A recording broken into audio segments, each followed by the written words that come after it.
I had just dropped my husband off at the airport when my 8-year-old son, Liam, suddenly grabbed my hand so hard it broke the skin around my nail. His eyes widened as if he had seen a ghost. "Mom, we can't go home. Dad said tonight you and I will disappear. And he has to go far away so no one will suspect him." My heart stopped. I knelt down, held his little shoulders, and tried to steady the breath breaking apart in my chest. He had never lied, never trembled like this. But what made my spine turn cold wasn't Liam's words. It was the tone notification from my husband's text. "Go home as soon as you're done. Tonight is very important." Important? Important for whom? And for what? I realized this was no longer a normal day.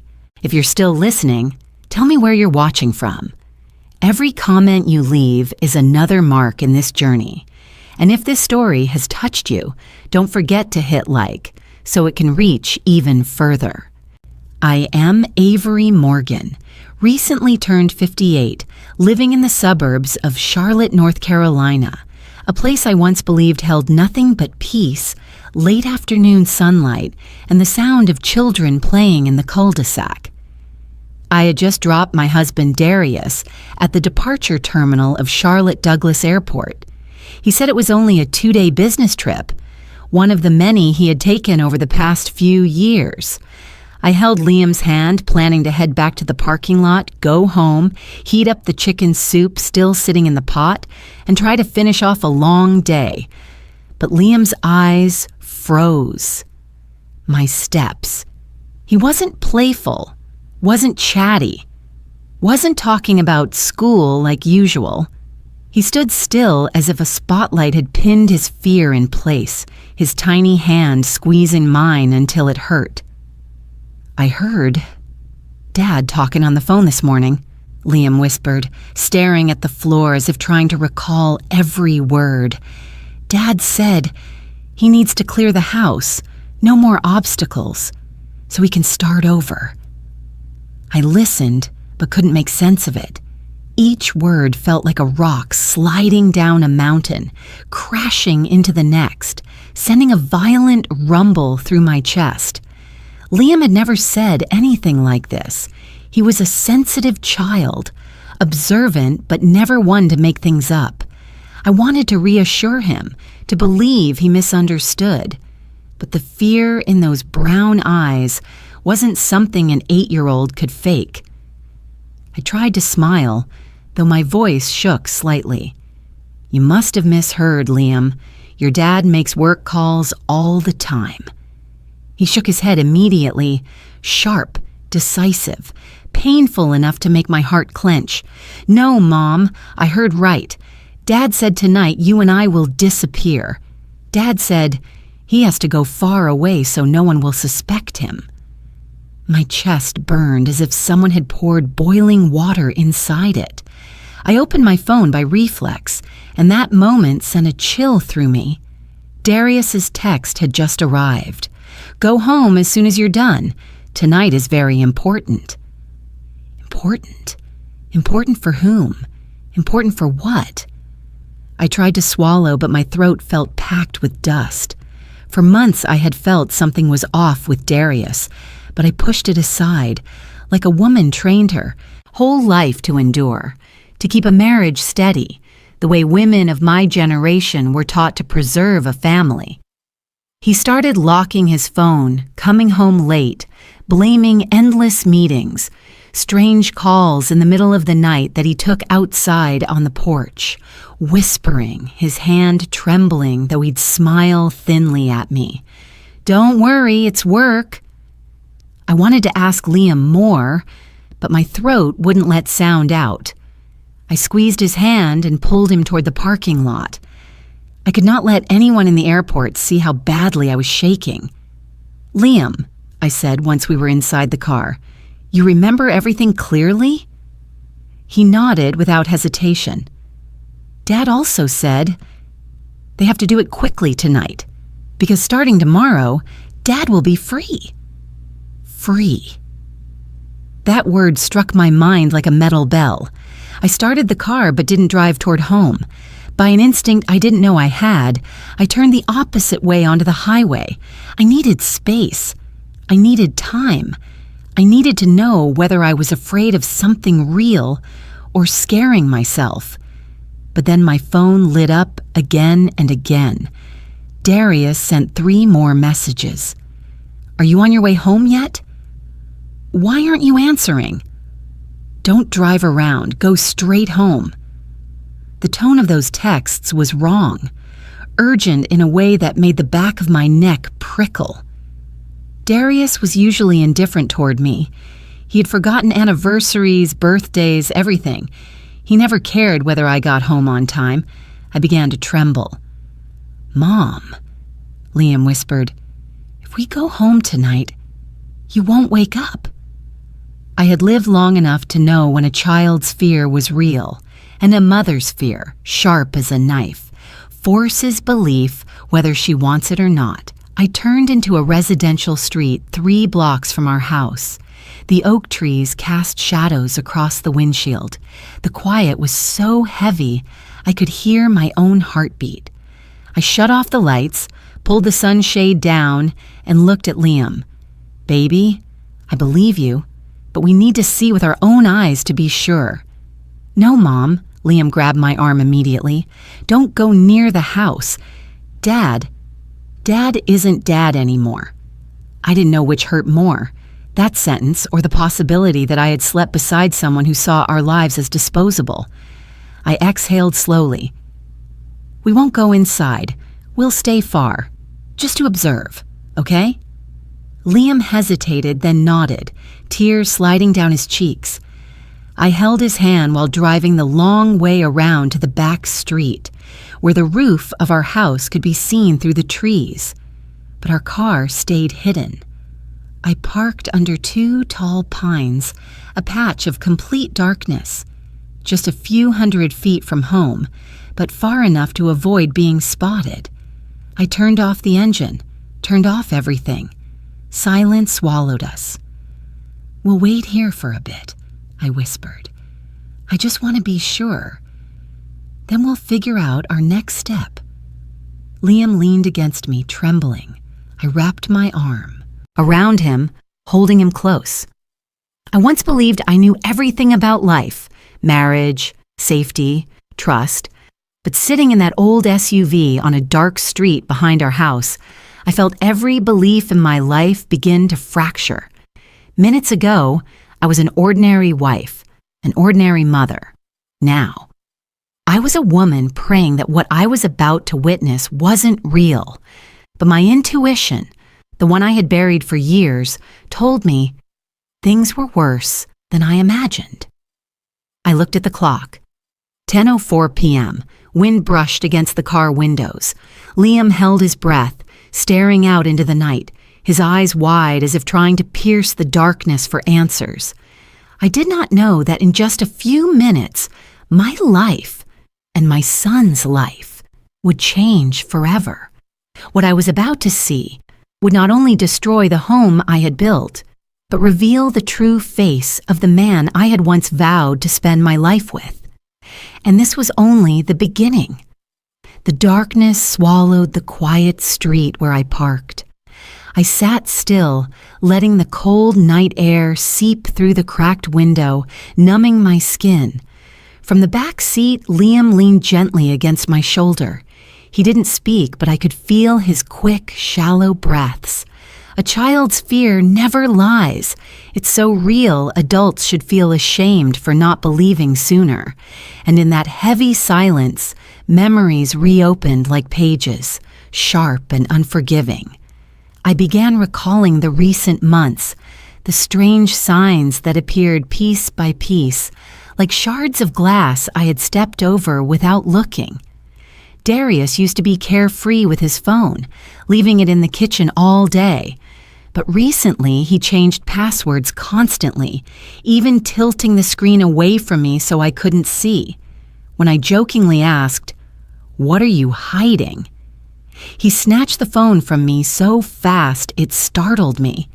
His eyes darkened for a split second before returning to their usual calm. "Avery, don't pry into my work. It's not good for you." "Not good for me? Why me?" I laughed it off, like a wife who had learned to keep peace at all costs. But that sentence stayed with me like a thorn under skin. Then one day, he placed a stack of documents in front of me. "Sign these. Tax laws changed. Putting all assets under one name is easier." I stared at him. We didn't have a huge estate, but it wasn't small. The house, the SUV, my retirement account, Liam's savings fund. "Why in your name?" I asked. Darius smiled easily, patting my shoulder like I was a child. "I do everything for this family, Avery. You trust me. Trust. I had trusted him for 10 years. Trusted until trust turned blind.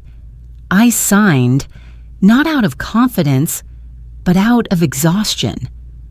When you live with someone who dominates every conversation, sometimes you sign just to avoid another argument. A few weeks later, Darius announced, "I increased your life insurance policy to $2.8 million, just to be safe." Safe. He said it casually, like he was talking about an oil change or checking the gutters. I stood, frozen on the kitchen step, dish towel in hand, water dripping to the floor. Why me? Why not his policy? Why that amount? But again, I stayed silent. Women my age often choose peace over confrontation. I buried the discomfort deep inside, until tonight, when that discomfort returned as a warning. Liam had tried to warn me earlier. He told me about strange men standing outside our home at night, one wearing a baseball cap, watching the house until he noticed movement inside. I dismissed it. "Probably a delivery driver, sweetheart." Liam shook his head. "But he stayed a long time, Mom, like he was waiting." I should have listened. 3 months ago, during dinner, Darius suddenly said, "Avery, I'm not saying this to scare you, but if anything ever happens, don't dig." I thought he meant risky business deals. Now, sitting in the shadows of this side street, that sentence sounded like a threat. Don't dig? He expected silence. I looked at Liam, my 8-year-old boy with messy brown hair and wide, alert eyes, who saw what I refused to see. The man I married was not the man I thought he was. I held his hand, cold and trembling. "Tell me again," I whispered. "You're sure about everything you heard?" Liam nodded firmly. "Dad said they would do it tonight. Dad said he has to go far away so the police won't suspect him. Dad said, we're a burden." I closed my eyes. A burden. 2 words that cut deeper than any knife. The clock read 10:21 p.m. We sat silently. Only the wind through the trees and our breathing filled the air. Each minute stretched painfully long. Liam stayed close, his eyes fixed on our house. He looked older than 8 in that moment. Fear ages children in ways adults can't understand. Darius had stopped texting, but the silence was worse than the messages. It felt like the quiet before an explosion. Then headlights swept across the trees. Liam and I stiffened. A black SUV, no front license plate, crept into the neighborhood. Not a neighbor's car, not a delivery truck, not anything familiar. It moved slowly, as if counting each house. Then it stopped, right in front of ours. Liam gripped my hand until it burned. "Mom, they're here." My breath caught in my throat. In that moment, every faint sign I had ignored snapped together into a complete picture, a pitch black, freezing picture. Darius had been preparing this for a long time. Every detail, every signed paper, every action, every word, all of it led to tonight. And when the 2 dark-clothed figures opened the SUV doors, I knew that if it hadn't been for Liam's whisper at the airport, we would have become 2 names in an investigation report. Mother and child died in a house fire caused by faulty wiring. They didn't know we were watching. They didn't know Darius's plan had veered off course. But I knew, with a painful cutting clarity, my life would never be the same again. The black SUV stopped in front of my gate as if it had found the exact address for a mission planned long ago. I lowered myself into the seat, wrapping my arms around Liam's head, my heart pounding like hammer blows inside my chest. In the thick darkness, both car doors opened at the same time. 2 men stepped out. They were dressed entirely in dark clothing, hoods pulled low over their faces. They didn't act sneaky like people trying to break in. No, they moved like men doing familiar work, precise, instructed, routine. One of them walked straight to the front door, and then the thing that made me almost throw up on the spot happened. He took a key from his jacket pocket and opened my front door. No picking the lock, no forcing anything, no hesitation. He simply inserted the key, turned it, and walked in like a legal homeowner. My nails dug into my own skin hard enough to sting. I swallowed back the rising nausea. Only 3 people had keys to my house: me, Darius, and the spare key in his desk drawer, a place where I once heard him warn Liam, "Never touch this." There was no doubt anymore. Darius had given them the key. I looked at Liam through the darkness. His face was so pale it looked drained of blood. He gripped my hand, his voice trembling. "Mom, those are the 2 men from this morning. I recognize the way they stand." I didn't have time to ask anything else. Flashlights began sweeping inside the house, cold beams cutting across the windows, sliding along the walls like blades. I shivered. Never had my house, where I once hung our wedding photo, where I cooked late dinners, looked so terrifying. Just a few minutes later, a strange smell drifted out. At first it was faint, like burning plastic or motor oil, but it grew stronger, acrid, sharp, heavy, the smell of something flammable. I inhaled and nearly panicked. It was the same smell I'd caught when a neighbor cleaned out their storage using paint thinner, a smell that clings to the throat, raising goosebumps.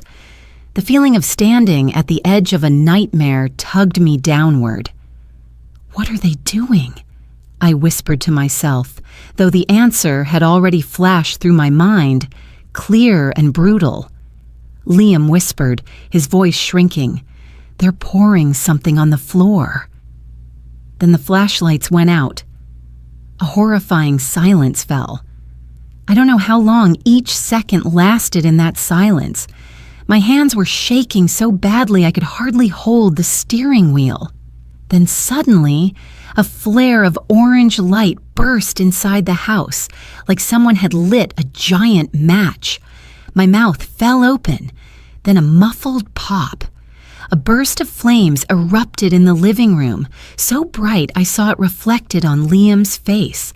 Fire spread fast like it had been fed fuel, crawling across the carpet, licking the sofa, catching the curtains.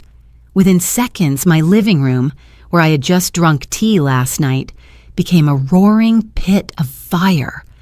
I opened the car door by instinct. "No, my house!" But Liam grabbed my leg, pulling me back into the seat, screaming in panic. "Mom, you'll die! Don't go out!" His cry hit me like a slap, snapping me back. If I ran out there, if I tried to go inside, I would burn to death at the doorway. I wrapped my arms around him, holding his head against me. "It's okay, baby. It's okay." But I was the one shaking uncontrollably. The fire spread too fast, far too fast to be an accident. Within minutes, it swallowed the living room. Black smoke poured out of the windows, thick enough to smother the whole house. Small explosions followed, wood cracking, glass breaking, pieces of the ceiling falling. The flames surged as if assisted. This wasn't dry wood. This wasn't negligence. What had those men poured on the floor? How much? How long before we arrived? Neighbors started shouting. Porch lights flicked on across the street. Someone ran out with a phone to call 911. I watched the scene as if my legs no longer belonged to me. I loved that house. I had hung every picture on the wall, hand-placed every decal in Liam's room. All our memories were in there. But the fire didn't care. It climbed the stairs, then began licking into the second floor, where Liam's bedroom was. My whole body went cold. If I had listened to Darius and brought Liam home early, if we had gone to bed, if Liam hadn't said anything, we would have been up there, and we wouldn't have escaped. We watched the house collapse piece by piece through the windshield, silent, absolutely silent, quiet enough that I could hear my child's heartbeat. Then my phone vibrated.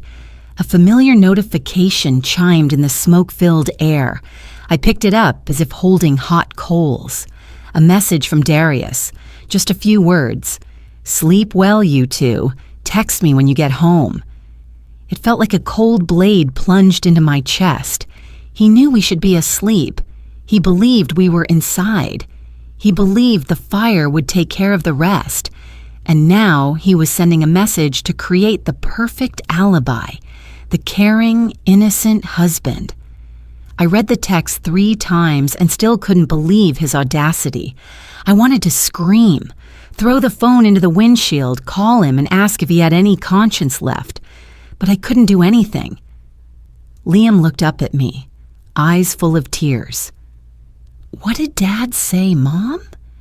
I couldn't lie to him anymore. I handed him the phone. He stayed silent for a very long time, then whispered, "Dad." Knew we would be sleeping in the house tonight. I pulled him into my arms. I couldn't hold back anymore. Tears poured out uncontrollably, but even in that moment, one truth stood sharp in my mind. No doubts, no excuses, no hopeful denial left. Darius tried to kill us, with planning, with calculation, with every step prepared. He wanted to start a new life, without me, without Liam. He wanted freedom, wanted to erase his debts, wanted to live comfortably off my life insurance payout. And if Liam hadn't tugged my hand at the airport, if I hadn't listened, if I had driven home on time, then right now we would be lying inside that burning house. No breath, no voice, no chance. I watched the second floor collapse, the sound of splintering wood like a cry. Black smoke rose into the sky, and the flames reflected on the windshield, painting my face in red as if exposing the truth directly to me. That night, inside the darkness of the SUV, I knew I had stepped out of my old life. I was no longer the wife who tried to preserve happiness by staying silent. From now on, I had only one mission: protect Liam and uncover the truth Darius thought he had burned in those flames. When the second floor caved in, the cracking wood and shattering glass roared through the car windows. It felt like a part of me broke too. It wasn't just a house. It was my last 10 years. The photos, the blanket I crocheted for Liam when he was 3, the old handwritten letters from my parents, all turned to ash. Fire engine sirens grew louder, then flooded the neighborhood, red and blue lights flashing across the rearview mirror like a nightmare pulsing. Neighbors ran out. Some rushed toward the gate of my house, others recording, some covering their mouths in shock. I ducked low in my seat, pulling Liam's head down. "Don't look up, baby," I whispered. "No one can know we're here." He nodded, pressing his face into my shoulder. I felt his hot tears through my coat. My first instinct, like many Americans, was to call the police, to run to the firefighters and scream, "My husband did this! He tried to kill us!" But as soon as the thought appeared, The little bit of logic I had left crushed it. Darius was not a nobody. He was the successful man of the neighborhood, the guy who funded the local youth team, chaired church fundraisers, attended uptown Charlotte charity dinners. He had pictures with the police chief hanging at City Hall. He smiled in the local paper, labeled a proud black businessman of the region. And who was I? A middle-aged wife who had stayed home for years, recently working part-time at a small shop. No money, no power, no voice. I looked down at my phone.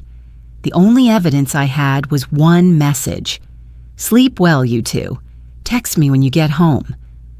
That message, if presented, would be read as what? A husband checking on his family, nothing more. And the testimony of an 8-year-old, "Dad said we would disappear."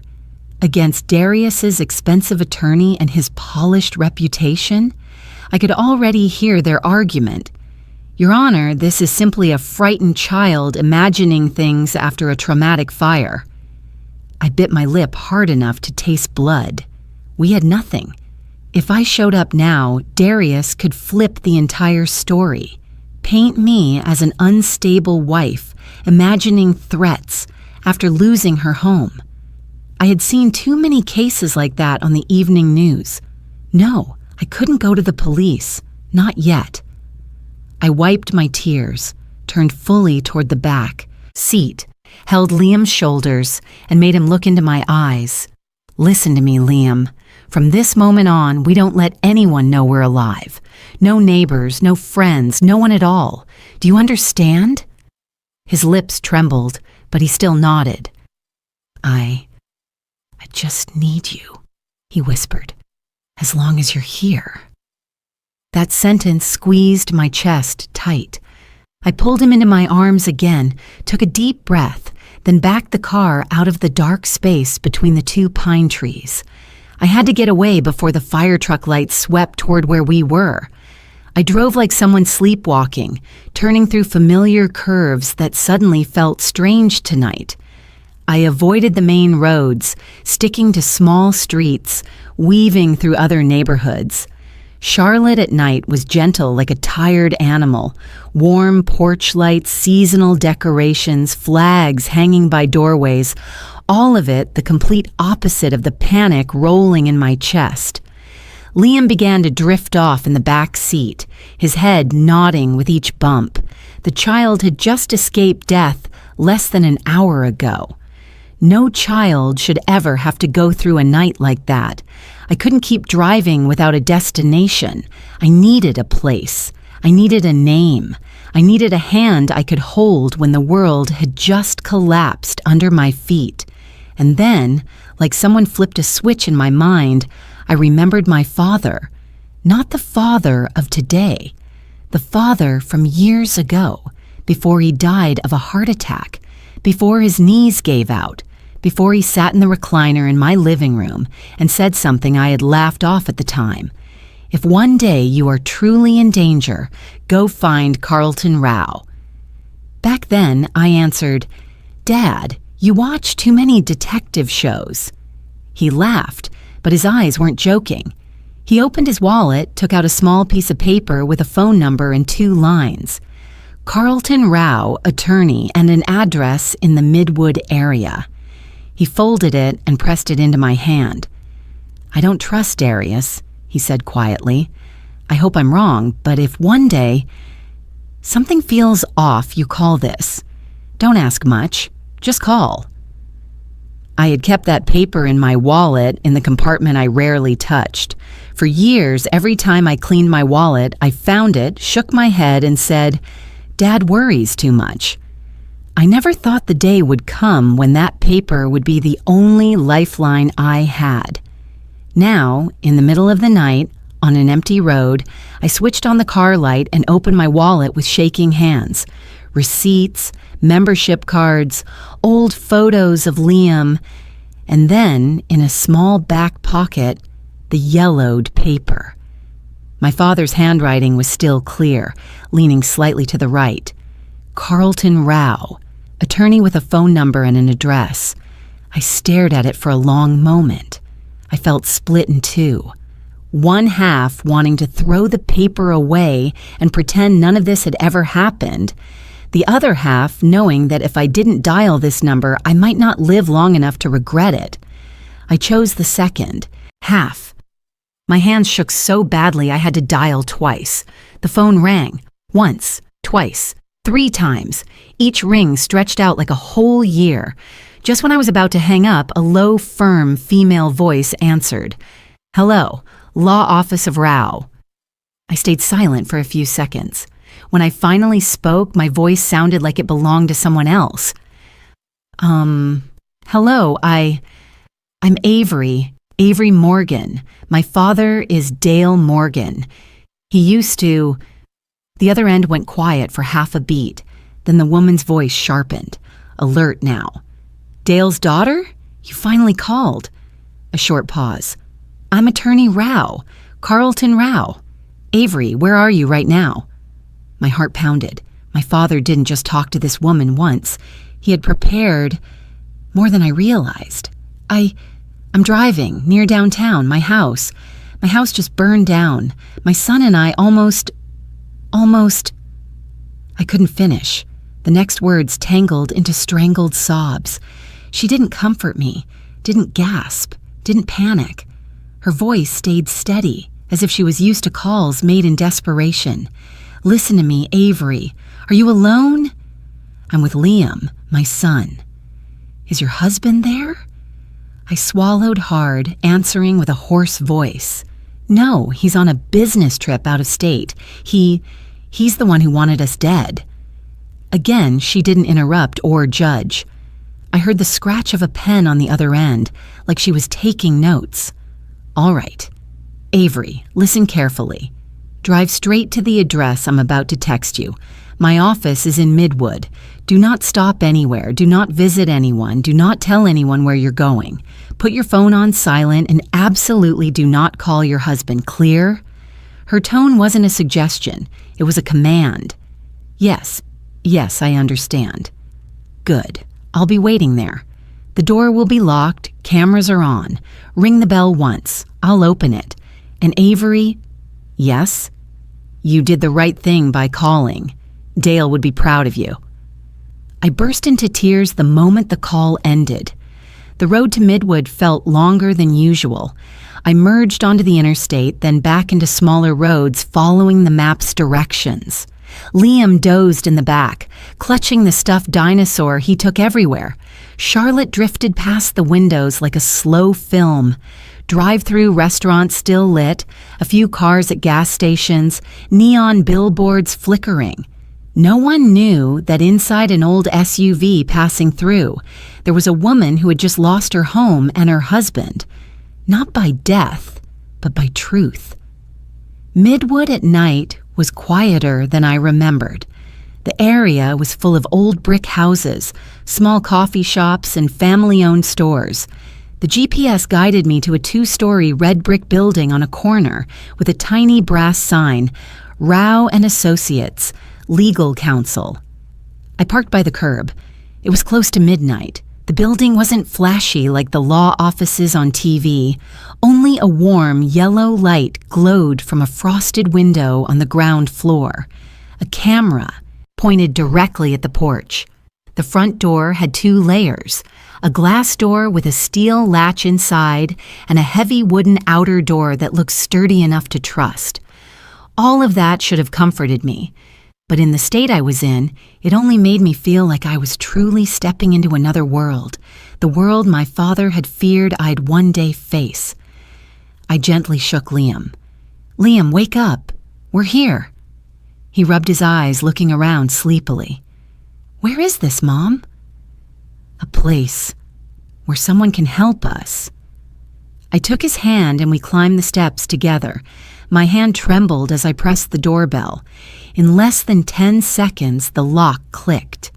The wooden door opened first, then the glass door inside. A woman in her early 60s stood there. Dark brown skin, silver hair pulled back neatly, glasses perched on her nose. She wore a dark sweater and jeans, nothing like the polished attorneys on television. But her eyes, sharp, awake, steady, made me feel small, like a child. "Avery?" she asked. I nodded. "Yes, that's me." She glanced at Liam, still clinging into my hand, then opened the door wider. "Come in, quickly. Tonight is not a night to stand outside." Inside, the office was warm, smelling of strong coffee and old books. Files lined the walls. Stacks of papers covered her desk. Nothing fancy, but orderly and solid.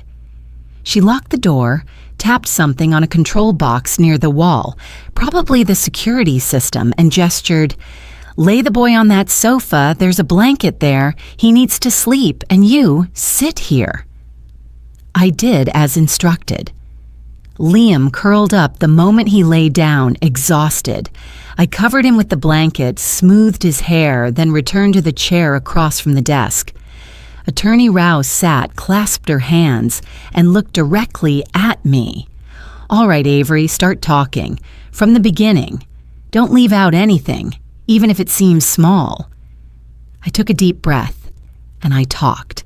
I told her about the constantly changing passwords, about the property transfer papers for tax convenience, about the life insurance policy raised to $2.8 million with the words, "just in case," about the strangers Liam saw outside, about the line, "if anything happens, don't dig," about the phone call Liam overheard this morning, the whisper, "Tonight, they will disappear." Then I told her about the airport, Liam's small hand squeezing mine until it bled, the decision not to go home, the black SUV, the key turning, the chemical smell, the flames bursting, and the final message, "Sleep well, you two." I didn't know how long I spoke. Some parts I had to stop to breathe, some parts broke into sobs. But she never interrupted. She listened, straight-backed, eyes steady, sometimes writing in her notebook. When I was done, the room fell silent. I could hear the wall clock ticking and Liam's slow breaths from the sofa. At last, Attorney Rao leaned back, exhaling long like she'd just finished assembling a puzzle she had suspected all along. "Your father had excellent instincts," she said slowly. "He came to see me about almost 4 years ago." I looked up, my heart jumping. My father came to see you." "Yes. He said he didn't trust your husband. He didn't have major evidence back then, just small things. The way Darius asked about your inheritance, the way he reacted when you wanted to go back to work. But Dale said, his exact words, 'I can't leave my daughter unprotected if something happens to me.'" She stood, walked to a short file cabinet, unlocked it, searched briefly, then pulled out a thick brown folder. She set it in front of me. On the cover, in handwriting, "Darius Morgan, confidential." Goosebumps rose along my spine. "Avery," Rao said, her voice dropping lower, "your father was right. I have a file on your husband." She paused, letting the words settle into the warm, coffee-scented room. "And I'm afraid this started much earlier than you think." The brown folder lay in front of me like it was glowing in the mixed smell of coffee and old paper. My fingers trembled on its edge. I had always thought my father was overly cautious, overprotective. But now, seeing the words, "Darius Morgan, confidential," I just wanted to lean back and ask the sky, "How long had you known, Dad?" Attorney Rao pulled her chair closer, placing her hand on the folder, her voice steady like sharpened steel. "Avery, before Dale passed away, he came to me. He said he felt something was wrong, even if he couldn't name it. And he gave me this, with instructions. When she needs it, give it to her." She opened the folder. Thick, aged papers, some yellowed. The smell reminded me of my father reading newspapers in his tiny study. She pulled the first page out and set it before me. The title made my chest tighten. Financial Status Report, Darius Morgan. Not from a bank, not something he provided. This was from a private investigator. My father had hired someone to watch Darius. I stared at the page as if it were a mirror showing me the true state of my marriage. Columns of numbers, and it took me a few seconds to understand what I was reading. "This is debt?" I asked, my voice barely audible. "And hidden debt," Rao confirmed. "Not bank loans, not credit cards. This is gambling debt, debt from under-the-table dealings, debt paid in cash. Dale suspected it years ago, so he hired someone to follow him." She pointed to one line of notes. "Repeated short-term loans at Winston Club. Total of $180,000. I felt as if someone had poured stones over me. Darius wasn't just passionate about betting, like he used to say. He was buried in it. Buried so deep he couldn't pull himself out. Many other pages detailed failed investments, shady transactions, and finally, the thing that made me go numb. 2 years of contact with a local crime group to take care of the burden. I lifted my head, my lips so dry I had to wet them with my tongue. A burden? That means... Rao looked at me for a moment, her gaze neither avoiding nor softening the truth. "You and your son." The room tilted. I grabbed the edge of the chair. Liam was asleep on the sofa, blanket pulled to his chin, but just the thought of our names being called a burden made a burning pain run down my spine. Not because my husband wanted to kill me, but because he saw it as naturally as throwing away a broken object. I didn't know how long I was silent. When Rao continued, I realized my hands were clenched so tightly they had turned white. "This isn't all," she said, pulling out another stack of papers. "These documents track the money flow, especially the inheritance your mother left you." I leaned closer. That was the money I saved in our joint account, believing that spouses shouldn't hide things from each other. In the middle pages, it was written clearly, inheritance of $132,000, withdrawn in 19 transactions, completely gone in 18 months. My heart felt like it had been punched. "Oh my God," I whispered. "He spent every dollar." I remembered asking Darius several times why our joint account was lower than usual. He always had an answer ready. Home repairs, future investments, work expenses. I believed him. I believed him because trusting your husband feels natural. Rao closed the file and spoke slowly, firmly. When that money wasn't enough, Darius turned to the only thing left that he could convert into cash. Your life insurance policy.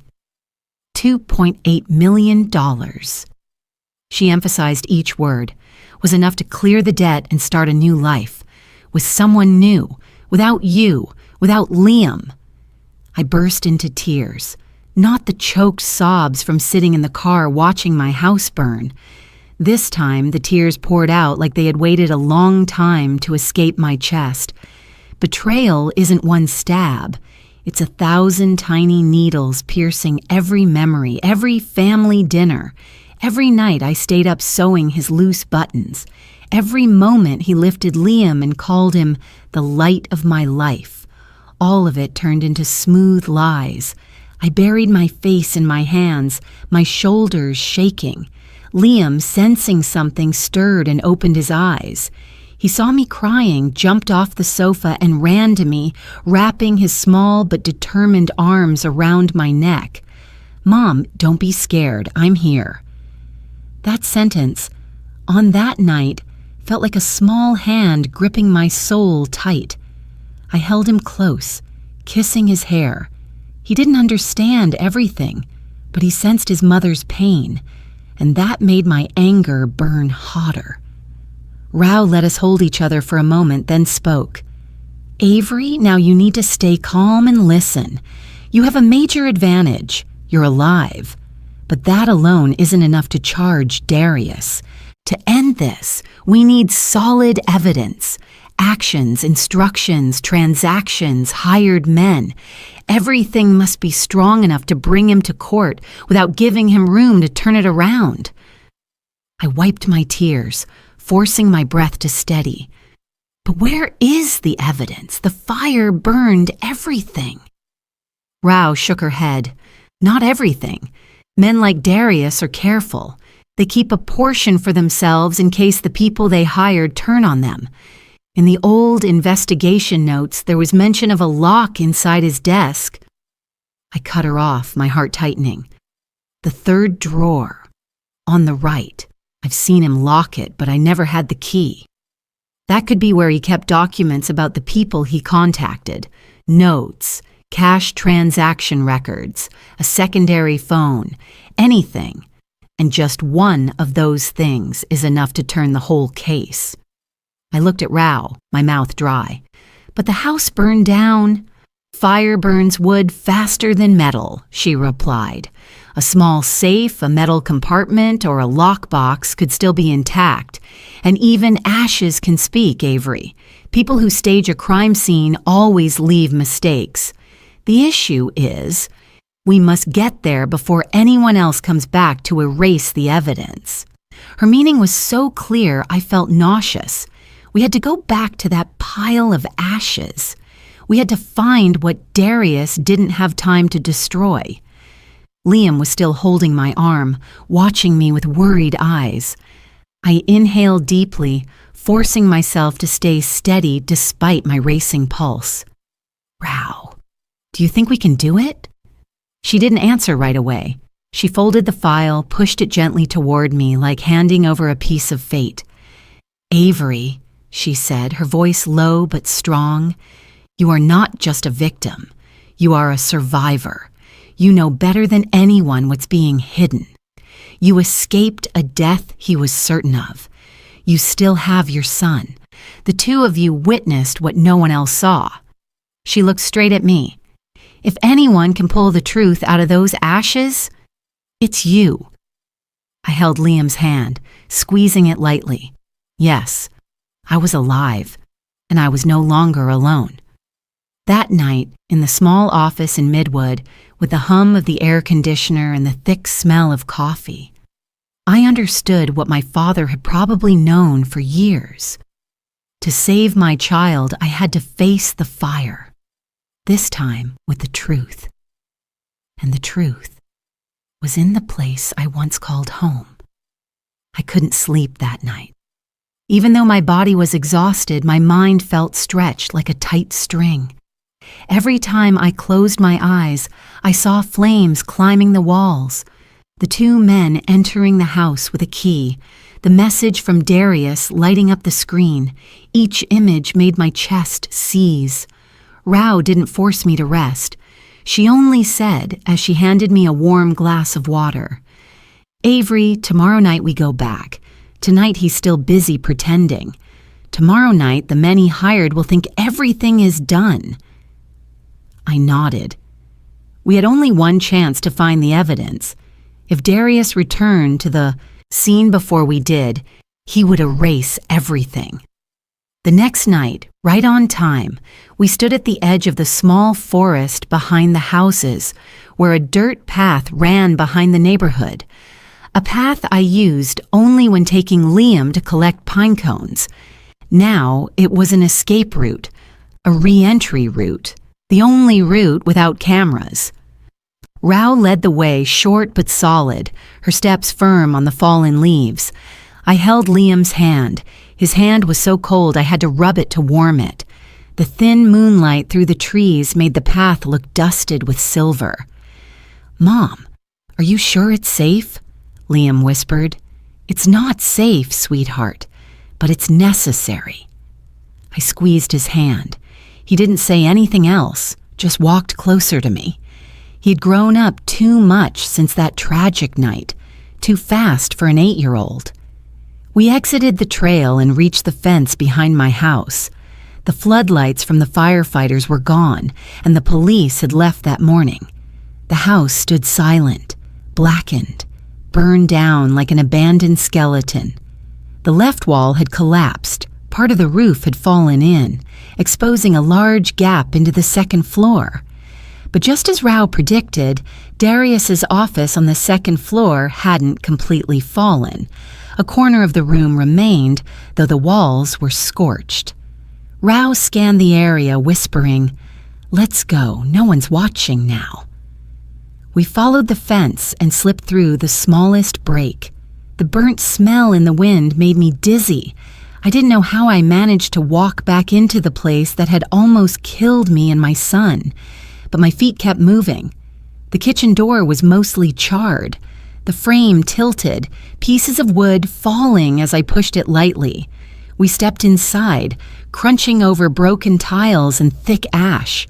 The kitchen had once been where I taught Liam to make pancakes. Now it was just a pile of black debris. "Move fast," Rao said. "We have 15 to 20 minutes." There was no staircase left to reach the second floor, but part of the railing near the window remained, and the metal hooks still clung to the burnt wall. Rao brought a small climbing strap, something I didn't know why she owned and didn't dare ask. She tied the strap to the remaining wood, tested it several times, then nodded. "I'll go first. Avery in the middle. Liam last. I'll pull him up. Don't look down." I had never felt as weak as I did climbing that broken railing. Each step took both mental and physical strength. Ash slid under my hands. Wind blew through the open roof, carrying the smell of burnt metal and wood, like the night before was still smoldering. When we reached the second floor, the office appeared like a ghost. Darius's desk was burned from the top down, but the lower portion survived. The wall behind it was pitch black, the floor covered in ash, and in the middle of that charred wall was something that made me shiver. Darius's safe had been exposed, the wooden covering burned away, but the keypad still intact. Another thing chilled me. I'd always thought that safe was the most secure thing in the house. Now it sat uncovered like evidence against its owner.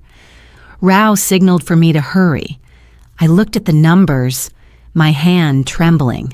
The one code Darius had ever used, and confidently believed no one else knew, was his birth date. I typed it silently. Click. The safe door opened. Inside wasn't much, but enough to take my breath away.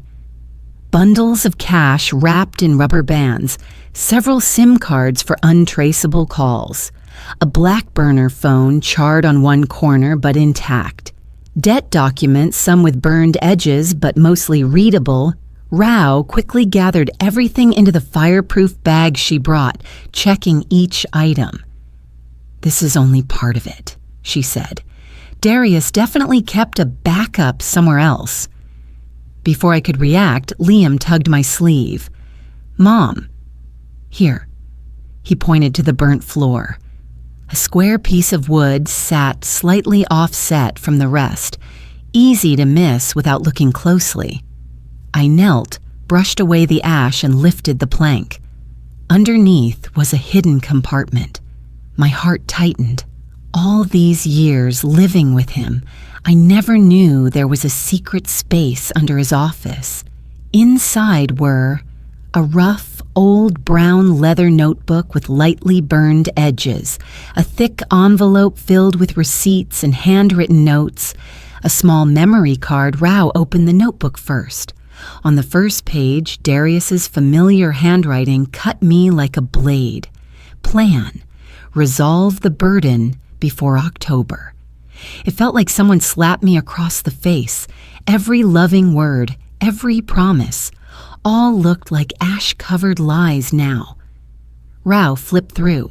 The following pages listed service payments, initials of contacts, scheduled times for cleanup, deposit amounts, notes saying, "Make sure no evidence is left." My hands shook over the pages.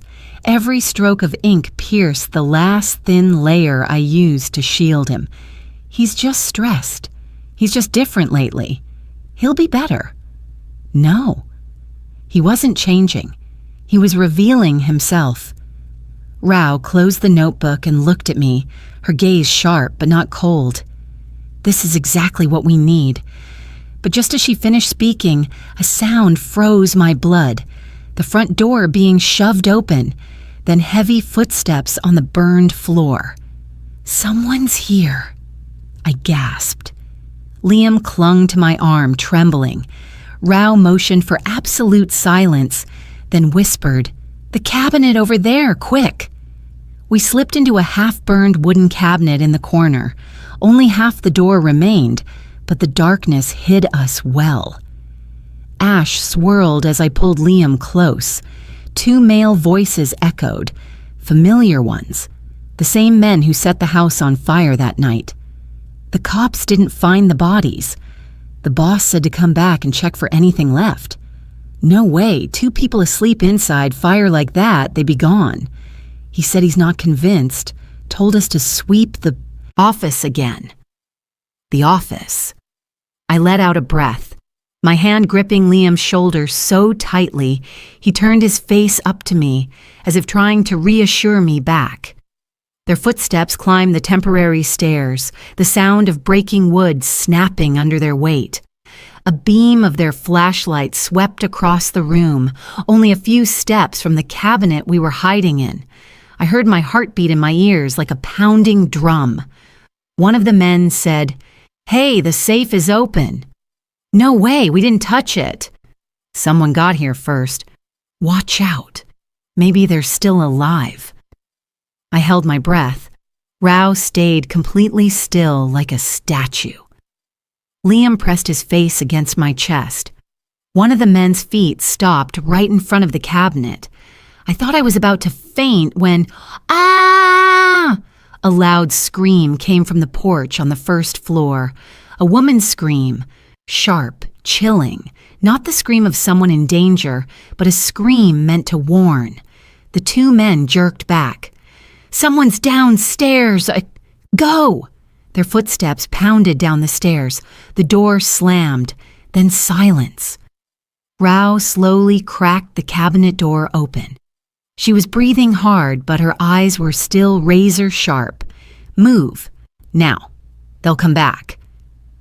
We rushed across the room and climbed down the rope just like we had come. I lowered Liam first, my arms numb, but my mind focused on only one thing. We had to get out.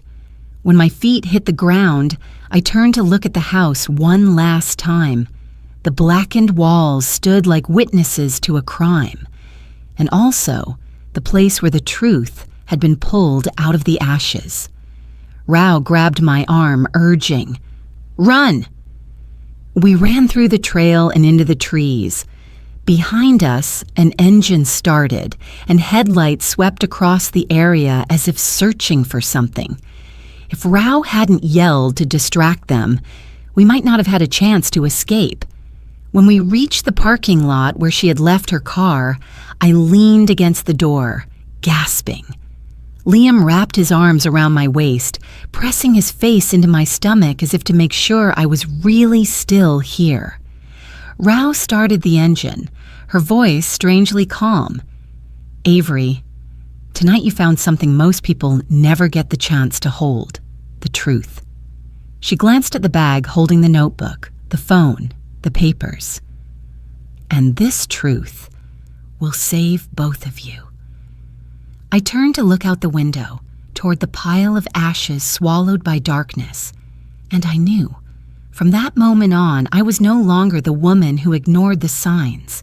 I became the person who would peel apart every layer of lies Darius had built, using exactly what he left behind in that secret compartment he thought I would never find. By the time Rao drove us back to the office, it was already late. The city outside was quiet, but in my head I still heard the fire, the breaking glass, and the cold words in the notebook. Resolve the burden before October. As soon as the office door locked behind us, Rao placed the fireproof bag on the table and looked at me. "Now it's time to see what we really have." Liam was exhausted, crawling onto the sofa in the corner and curling up in the thin blanket. I pulled it up to his chest, kissed his forehead, then returned to the desk. Rao took each item out: the cash, the SIM cards, the burner phone burned on one corner, the stack of debt papers, and finally, the brown leather notebook. She opened it, and I sat across from her, no longer able to cry, but my heart tightening every time I saw Darius's familiar handwriting. The first page, plan, resolve the burden before October. Below it were short, clear lines. 5,000, deposit for M. 2,500, first payment for the handling team. Meet M at the parking lot behind the old gas station, 9 p.m. Rao turned to the next page. Each page looked like a detailed project plan. Dates, meeting locations, amounts paid, notes, keep quiet, avoid cameras. Nothing vague. Darius recorded everything as if he were managing a project, not hiring people to kill his wife and child. In the middle of the notebook, a line was underlined. Scenario, fire, the perfect accident. Under it were bullet points. Choose weekend. Neighbors pay less attention. Start fire in living room near outlet. Easy to blame electrical short. Make sure wife and kid are home. Use sleeping pills if needed. I fly to another state before 7 p.m. Have email confirmation witnesses. Return as grieving husband, father. The more Rao read, the colder I felt. This wasn't suspicion anymore. This was a deliberate murder plan, handwritten and calculated step by step. On the page margin was a smaller line. Remind them. Leave no survivors. I swallowed hard. No more tears, only a raw sting in my chest. Rao flipped ahead. The last pages were short scribbles, messier, as if written in a hurry. Reconfirm insurance policy. Full payout if death by fire. The more the house burns, the fewer questions. Then the line that made my breath stop. The boy must go too. Don't leave problems behind. I stared at the 4 words, the boy must go, still irrationally hoping I had read wrong. But the words stayed there. Straight, clear, cold. Darius didn't just leave Liam to die in the fire. He planned for it, accepted it as part of the conditions. I inhaled, murmuring almost to myself. He wrote it down. Rao gently closed the notebook, pushed it aside, then picked up the burner phone. Now for the rest. She plugged the phone into her laptop. The device powered on despite the burned casing. After a moment, the message log appeared. Many unfamiliar numbers saved lazily as M, T, driver. Rao opened M. A string of short messages. Darius, do it fast and clean that night. No survivors. M. Just let them sleep. They won't know anything. Darius, check to make sure neighbors don't suspect. The closer to the day of the fire, the more specific it became. The message from the morning of the incident. Darius, tonight. I fly at 7. Wait until they're asleep.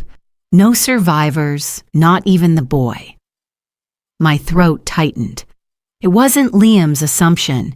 It wasn't a child overhearing. Darius had written clearly, not even the boy. Rao shut the screen so I wouldn't have to stare any longer.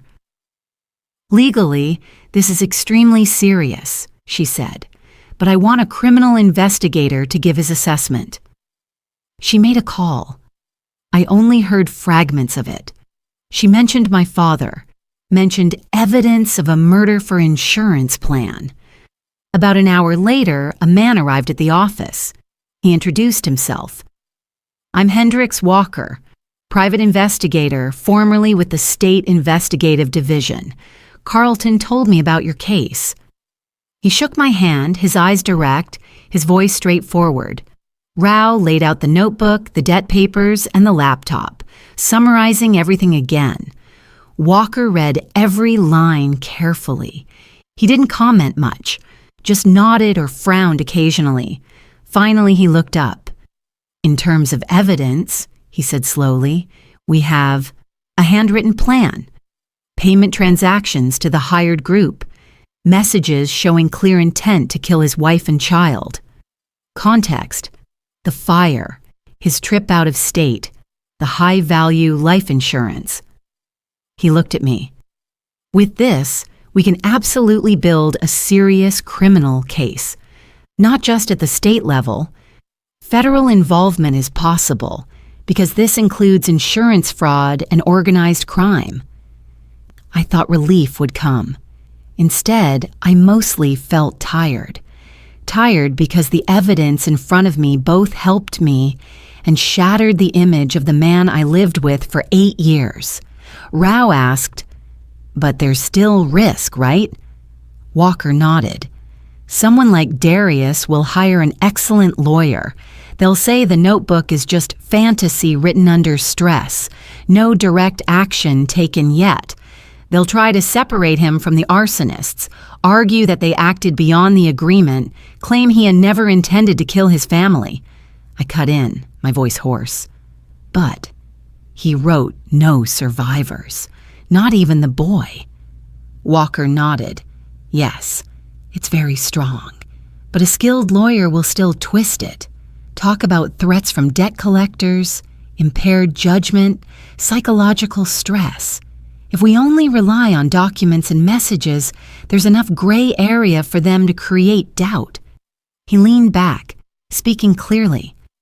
"What we need is a mistake from Darius himself, an action, a sentence, a reaction that shows he knew it was arson, knew it was planned, something he doesn't have time to polish." I looked at Rao. She stayed quiet as if she already knew what Walker would propose. "How do we get that?" I asked. Walker didn't circle around it. "We make him reveal it. Not by confronting him openly with the police, but by letting him believe that you are still within his grasp." I frowned. "What do you mean?" "Right now," Walker said, "Darius sees 2 possibilities. 1, you and Liam are dead. Everything went according to plan. 2, he's starting to doubt it because there are no bodies and his men reported the safe was opened. When he becomes certain you're alive and have the documents, he'll panic. Panic makes people try to regain control, negotiate, threaten, manipulate, and the person he's been manipulating for years is you." I started to understand. A wave of discomfort rose in me. "You want me to contact him?" Walker nodded. "Yes, but not as a woman who's fully awakened and ready to send him to prison, as the desperate wife who wants answers, wants to keep the family together, afraid of scandal." He explained clearly. "If you text him aggressively or threateningly, he'll shut down, call a lawyer, and say nothing. But if you act weak, confused, wanting one last conversation, he'll lower his guard. He'll say things closer to the truth, reveal what he thinks about the accidental fire, the men he hired, the plan." Rao added, "We won't let Avery be alone. The call or messages will be recorded. If there's a meeting afterward, it will be in public, with Walker's people watching and recording. But the first move must come from Avery's text." I looked at my phone on the table. Darius had been texting nonstop since last night. I tried not to read them, but I still saw the previews flash by. "Where are you? I'm worried sick. Answer me, I'm losing my mind." A part of me felt disgusted. Another part, honestly, still trembled at the thought of facing him, even through a few typed words. "If I text him," I said slowly, "what do I say?" Walker answered immediately. "You will say exactly 2 things. 1, that you're alive, hiding with Liam. 2, that you have seen part of what was in the safe, but you don't understand all of it yet. You want to hear his explanation because you don't want to expose family matters to outsiders. He paused, looking straight at me. The wording can be adjusted, but the core is this. Make him think you are still the wife you used to be. The woman afraid of scandal, afraid of breaking the family, willing to sit and listen to his excuses. Rao looked at me, her voice gentle but firm. Avery, only you can play this role. Darius is used to seeing you soft. This time, that softness will be the trap. I stayed silent for a moment. In my mind, I saw Liam holding me during the night of the fire, the notebook with the line, "The boy must go." I thought about this. If we stayed silent, if we did nothing, would Darius stop? Or one day, would he find another way to finish it? I picked up my phone. The screen was still lit, a long list of unread messages from Darius sitting there. I scrolled quickly to the bottom, my hand slightly shaking but my eyes clearer. "Okay," I said, this time not asking anything. "Help me draft the message, I'll send it." I paused, adding one more sentence. "But from this moment on, I'm no longer his real wife. I'm only acting one last time." Rao nodded. Walker nodded too, satisfied that the crucial piece had been secured. On the table, the brown leather notebook still lay there. For the first time in years, I looked at Darius's handwriting without seeing the man I once loved. I only saw the true face of someone who planned to kill his wife and child, and I knew the next part of this story would be the moment he faced what he wrote with his own hand. The night before, I drafted a short message exactly as Walker instructed. "Meet me at Freedom Grove Park at 10 a.m. alone." In less than 10 seconds, Darius replied, "I'll be there. Everything is just a misunderstanding." Walker saw the reply and said only, "Good, he won't have time to prepare." The next morning, I wore a shirt with a recording device attached. Walker placed his team throughout the park. A bird feeder, a jogger, a couple arguing, a maintenance worker, all undercover officers. I was told not to look around too much so I wouldn't give anything away. I sat on the exact bench we'd agreed on. At 10, Darius walked toward me. His shirt was wrinkled, his eyes red from lack of sleep, but his posture was still calculating. He sat down and spoke quietly. "Avery, you're really alive. God, I thought..." I cut him off. "You thought the fire had taken care of everything?" Darius froze for half a second. "You're being manipulated by someone. You don't know what I've been through." I placed the photocopied page on my lap, not letting him touch it. "Perfect accident. Living room first. Make sure the wife and the boy are both home." "Explain that." Darius glanced down, then instantly looked up again, changing his tone. "You don't understand what's happening. I owed money. I was cornered. I was trying to protect you and Liam. They took advantage of me." I said directly, "Then why did you text, 'Don't let anyone survive'?" Darius swallowed, then pressed through his teeth. "You have no idea what you're ruining. Everything was planned so no one would suspect anything. You went through my things. You took papers. You ran. You've destroyed the entire plan. I left space for him to expose himself further." "Everything? What plan?" I asked. Darius snapped. "You ruined my plan. From beginning to end, I just needed everything to pass as an accident. If you had stayed quiet, it would have been done. That was the signal Walker needed." I heard a tiny radio crackle somewhere far behind. I stayed calm. "So, you admit it?" "Avery, don't talk like that. You don't know what I had to do to get out."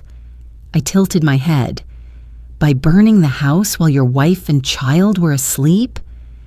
Darius clenched his hands. his face twisted, half angry, half confused. I did everything for another chance at life. I had no other way left. I didn't respond. But several passers-by quietly stood up, moving toward us in the predetermined pattern. A calm, male voice spoke behind me. "Darius Morgan, please stand up and put your hands forward. We need to speak with you." Darius turned around. His eyes darted, realizing the people around him were no longer just park visitors. I saw a flash of panic cross his face. "Who are you? I didn't do anything." Darius stepped back. Walker held out his badge. "Special Investigations Unit. You are suspected of involvement in arson, conspiracy to cause serious harm, and coordinating hired individuals to endanger human life. Stay calm." "No, you have no evidence," Darius shouted. I spoke each word clearly. "We do.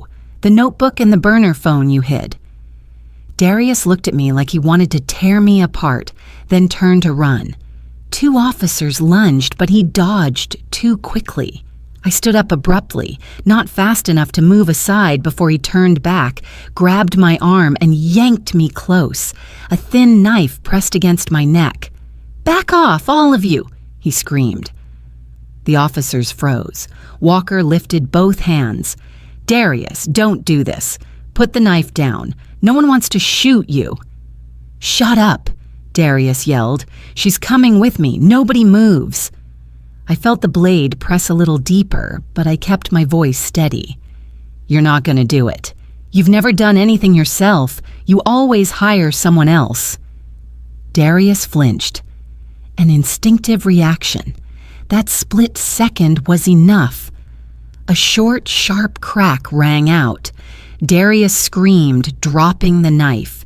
He grabbed his wrist, blood trickling. Officers immediately pinned him to the ground, handcuffing him. I was pulled backward. Darius was still shouting, "You'll all pay! Avery, say something!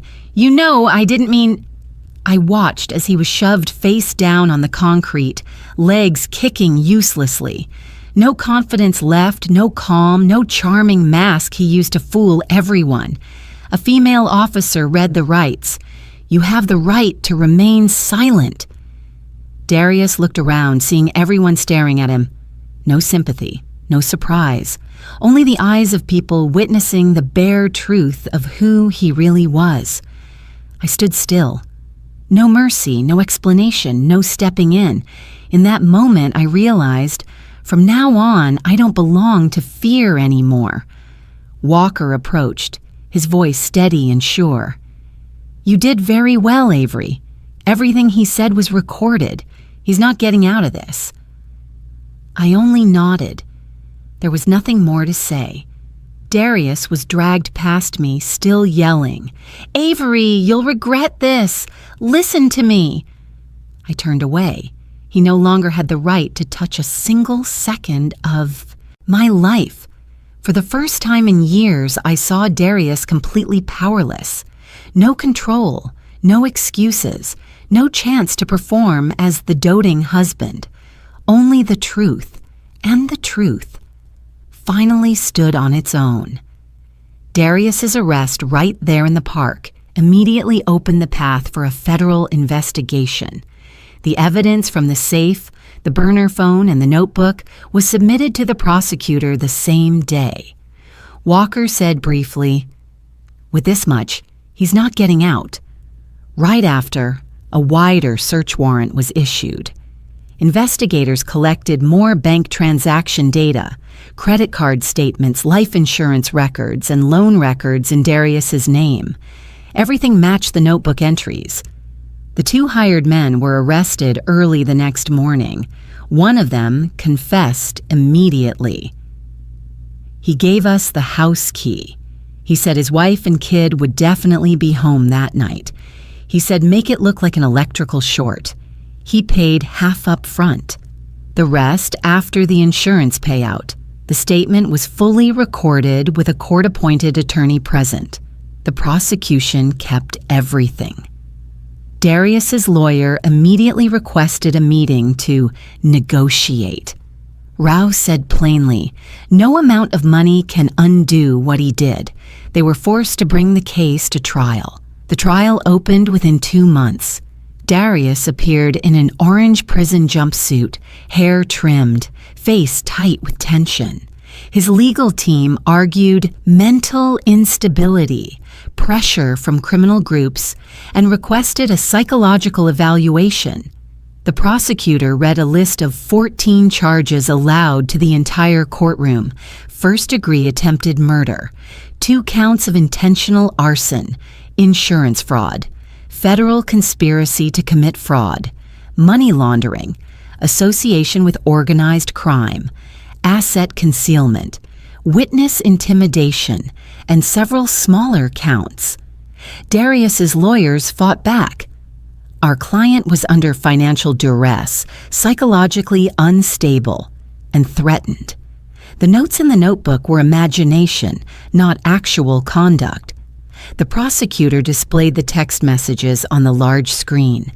Don't let anyone survive. Not even the boy. The courtroom went silent. A financial expert testified next. He laid out every transaction, every cash withdrawal, every deposit into underground casinos. Most of the money flowed from the family joint account to Darius's personal accounts, then into intermediary accounts used by criminal groups. This is not the behavior of someone coerced, he concluded. This is a deliberate, months-long operation. A representative from the insurance company testified afterward. He was the one who asked to raise his wife's life insurance payout from $1 million to $2,800,000, and he asked very detailed questions about payout procedures for deaths involving fire. The prosecutor asked, did he seem frightened or coerced during these conversations? No, he was calm. Asked many technical questions, not someone being cornered. The second hired man, the one waiting outside the night of the fire, was called to testify as well. He said, he told us his wife was weak, slept easily. The kid wouldn't run in time. He just needed us to do the rest. Darius's attorney tried. You could be lying to reduce your sentence? He answered, I'll take responsibility for what I did. But he gave the key. He set the timing. He chose the day. I don't need to make things up. I only had to testify once. Rao instructed me to keep my statement brief. The prosecutor, can you recount the night of the incident? I gave a short version. Liam's warning, the sound of the door opening, the smell of gasoline, the fire, the message, sleep well, you two, and how I had to hide in the dark watching my own house burn. His attorney asked, are you sure you're not exaggerating? In a state of panic, memory can be distorted. I replied, the court doesn't need an explanation of my emotions. The court only needs the truth of what I saw. No one mentioned bringing Liam to testify. He was too young. It wasn't necessary. A psychologist appeared at Darius's request. He talked about stress, financial crisis, disordered state. The prosecutor asked exactly one question. At any point, did you see the defendant lose the ability to distinguish right from wrong? The doctor was silent for a few seconds, then said, no. At that point, the defense strategy was nearly collapsing. His attorney shifted to a different angle. Our client did not want to harm his wife and child. He only wanted to stage a fire to collect insurance money. The hired men went too far. The prosecutor responded by playing the arsonist's recorded statement, don't let anyone survive. There are 2 people in the house. Do it fast. Leave no trace. No one said anything further. On the sentencing day, the courtroom was unusually quiet. I was not present. I sat in Rao's office watching the live broadcast. Liam was in the next room playing with her son. The judge read the sentence. The defendant, Darius Morgan, is sentenced to 28 years in federal prison, not eligible for early parole. All major charges are upheld. Court adjourned. There was no applause, no protest, only his attorney standing to request the right to appeal. The judge nodded, expression unchanged. Walker called me. He has no room to maneuver. Even if he appeals, it won't reduce much. You and Liam are safe now. I answered. I understand. Rao placed a photocopy of the ruling in front of me. It's over, Avery. From here on, your life belongs to you and your son. That evening, I put Liam to bed. I said briefly, the court ruled. Your father will be gone for a very long time. Liam asked, will we ever see him again? I shook my head. No, you don't need to. He nodded softly, not scared, not shaken, just calm, as if he finally understood that the worst had passed. I turned off the lights. The room was silent. No crackling fire, no door bursting open, no footsteps of a stranger. Only the breathing of the child I had protected by every possible means. A dark chapter had closed. By law, by truth, by evidence that could not be denied. And the next chapter, the one without Darius, finally began. After the trial, I started putting the rest of my life back together as quickly as I could. The house had turned to ash. All documents, belongings, memories were gone. I went with Rao to the social services office to complete temporary assistance paperwork. A week later, I found a small rental house in a quiet neighborhood in Matthews. 2 bedrooms, a small kitchen, and a front yard just big enough for Liam to plant a few pots of flowers. There wasn't much to move in. A few donated clothes, a cheap wooden bed, a used dining table from a secondhand store. But the house had solid locks, bright windows, and friendly neighbors. That was enough. Liam began therapy every Monday. During the first session, he said nothing. But by the 3rd week, he started speaking a little. His therapist told me, the key is a safe environment. Your son is recovering at the right pace. I nodded. Nothing more needed to be said. I joined a support group for women experiencing domestic violence at Rao's suggestion. There, I met many people with stories more horrifying than I imagined. When it was my turn to speak, everyone listened without interrupting, without asking uncomfortable questions. An older woman held my hand and said, "You survived. Now you can help others." After the meeting, the group coordinator invited me to volunteer as a support worker. I was surprised. I've never done this kind of work. She replied, "You don't need experience. You only need your own truth." From then on, I spent several days a week answering calls on the hotline. Many women called in panic. Many just needed to hear the words, "You're not alone." I said that sentence many times. One day, Rao visited my home. She looked around the small room and said, "Avery, I don't think you're just a survivor. You have a very clear way of arguing, of asking questions, of defending your point. You should consider studying law." I laughed. I'm 34, starting almost from nothing. Isn't it too late to study law? "It's not too late," Rao answered. "You have motivation many students don't. You understand the value of justice through your own experience." She placed the application packet for an evening pre-law program at a community college in front of me. "You don't have to decide now, but I think you should try." That evening, I opened the first page of the introductory law book she gave me. Liam sat beside me, doing his math homework. We were both silent, each pursuing our own goal but sharing the same old table. The following week, I applied. During the interview, the instructor asked, "Why do you want to study law?" I replied simply, "Because I know what happens when women don't have a voice of their own." He nodded. "That's enough." On the first night of class, I felt a little out of place seeing most students nearly a decade younger than me. But the instructor began with, "Here, age gives neither advantage nor disadvantage. Knowledge is where everything begins." I opened my notebook and wrote down every line. Our lives gradually stabilized. During the day, I worked part-time at Rao's office, helping organize files, answering calls, learning to draft basic forms. In the evening, I attended class. I came home close to 10, but I still read a few more pages before sleeping. Even though he was young, Liam understood the new schedule.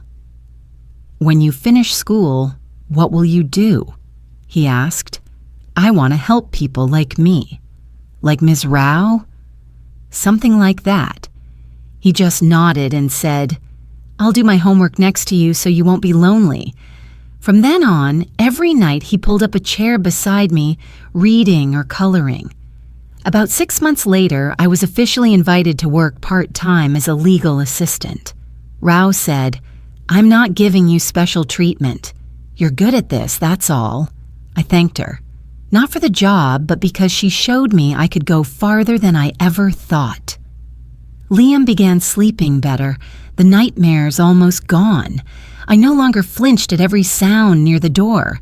The mornings when the two of us had breakfast in the small kitchen, sunlight hitting the table, they were simple but unmistakably peaceful. One evening, while I was preparing class notes, Liam suddenly said, "Mom, I think our house is safe now." I turned to him. "Why do you think so?" "Because I don't hear Dad anymore."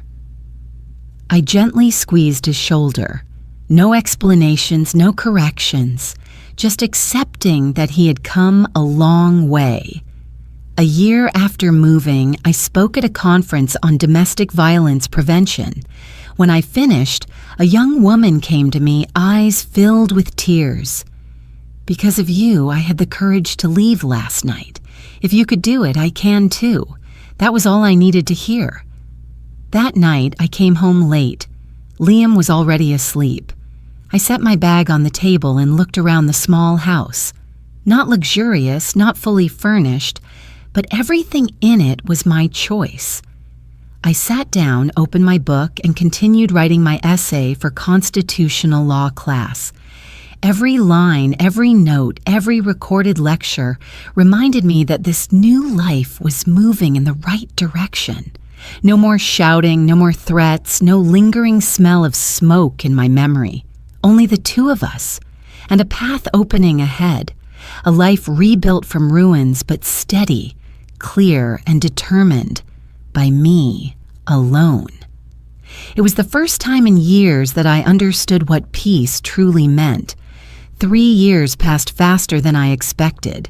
Studying law, nights staying up until 2 a.m. taking notes, the internships, assisting Rao, it added up to an opportunity I never imagined I would have. The morning I received the exam results, I opened my email in the small kitchen. Only one line.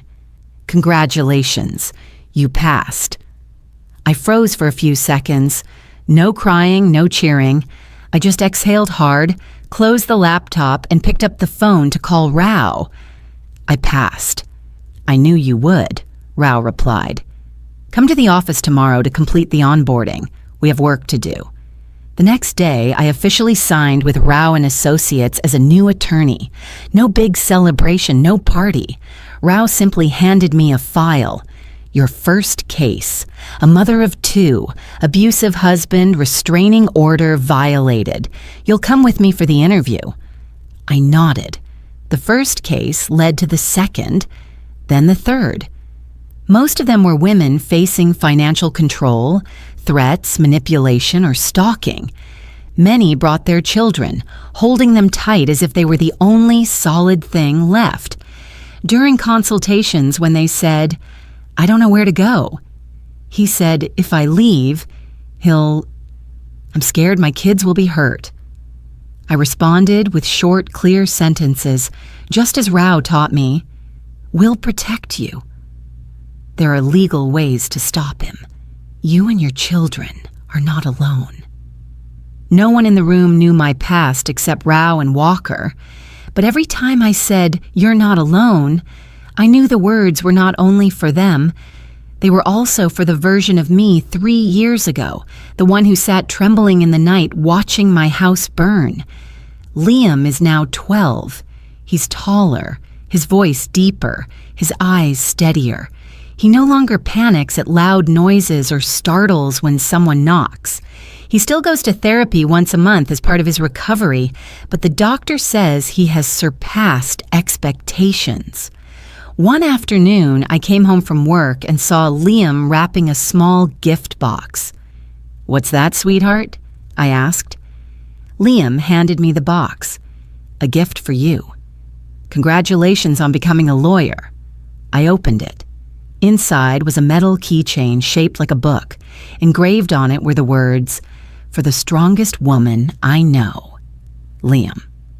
I couldn't speak for a few seconds. Liam looked at me and smiled. "You know, I'm really proud of you, Mom." I placed the gift on my desk. Simple, but probably the most valuable thing I had ever received. Work at Rao's office grew heavier. I handled cases involving women and children, exactly the group I understood best. Not because I wanted to revisit my past, but because I had an advantage. I recognized signs of abuse even when the victim didn't say them out loud. I knew when they were hiding something, when they wanted to withdraw a report but were actually terrified. One day, Rao called me into the conference room. "Avery, would you be interested in leading the training session for the volunteer group?" "Me?" "Yes. You're persuasive, and you understand how to talk to women who are being controlled." I accepted. During the first training session, I stood in front of about 30 volunteers. I didn't tell my story in detail. I only used real situations, steps for processing cases, templates for restraining orders, and how to contact shelters. I spoke slowly, clearly, without dramatizing anything. At the end of the session, a middle-aged woman came to me. "You speak differently from the lawyers I've met.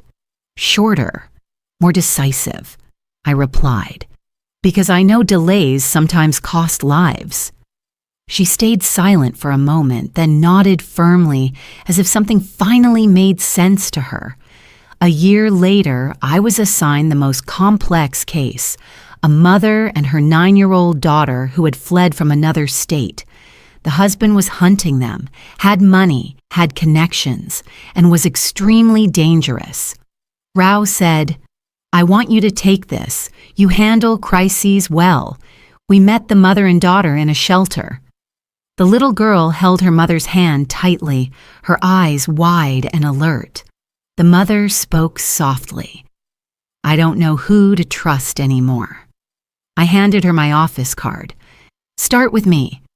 We immediately filed for protective orders, coordinated with local police, and arranged to transfer the case across state lines. During that time, I prepared the documents for the court to issue temporary orders as fast as possible. 3 weeks later, the court approved a long-term restraining order. The mother hugged her child, and the little girl turned to me.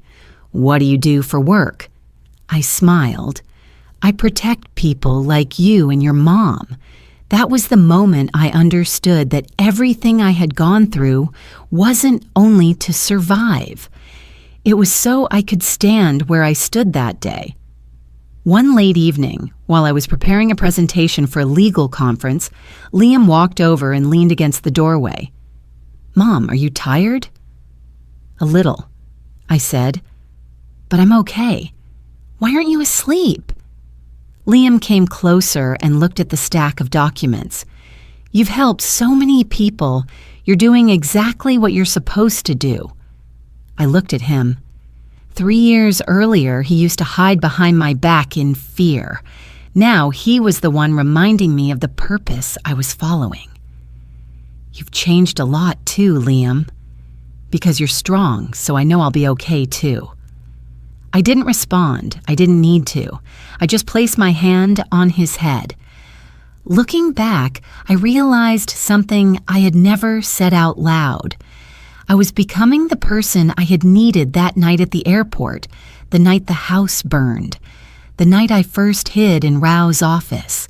Someone who knows how to listen, someone who knows the law, someone who knows when to say, "Leave now," and someone who stands in the dark and lights the way out for others.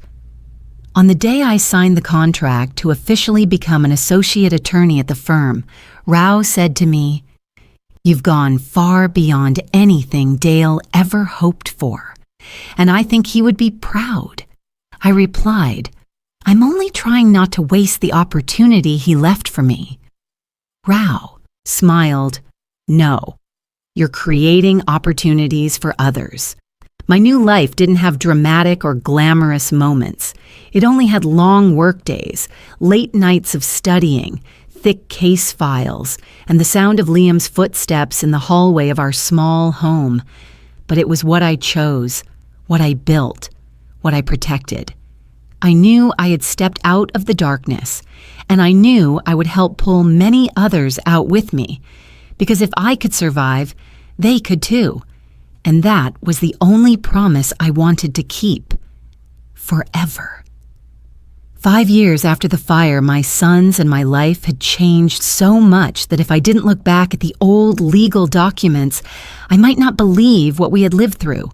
The small rental house had been replaced by a light blue home I bought with my own savings, and a support grant for attorneys specializing in domestic violence cases. The house wasn't big, but it was bright, safe, and quiet enough that every morning I heard Liam calling Mom instead of the sound of fire alarms. Liam was 13, almost up to my shoulder, smiling often, and fond of saying, "Mom, I can do it myself, don't worry." He still saw a therapist every 3 months as a mental health checkup. His nightmares had gone from weekly to only a few times a year, and then almost disappeared. The therapist said, "Stability is the best medicine. Your son is on the right track." I nodded. No further explanation needed. 3 times a week, I led the victim support group at the community center. The women who came all shared something in common: cautious eyes, soft voices, and hands gripping their bags as if that was the only thing they still controlled. I didn't tell my story right away.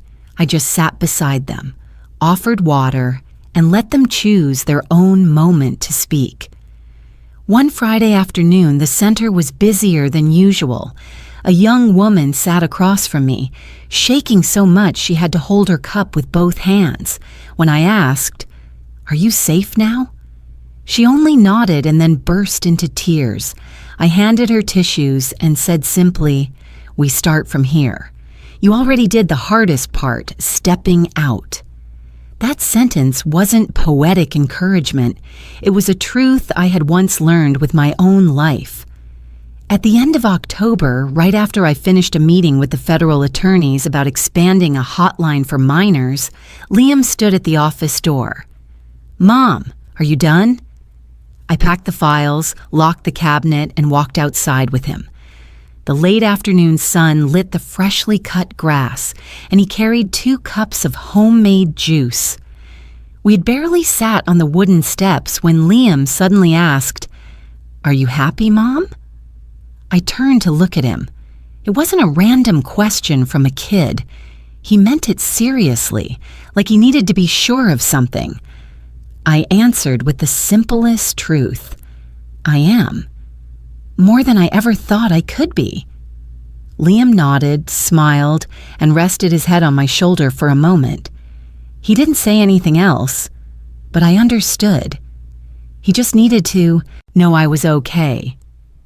And that allowed him to grow up without fearing the past coming back.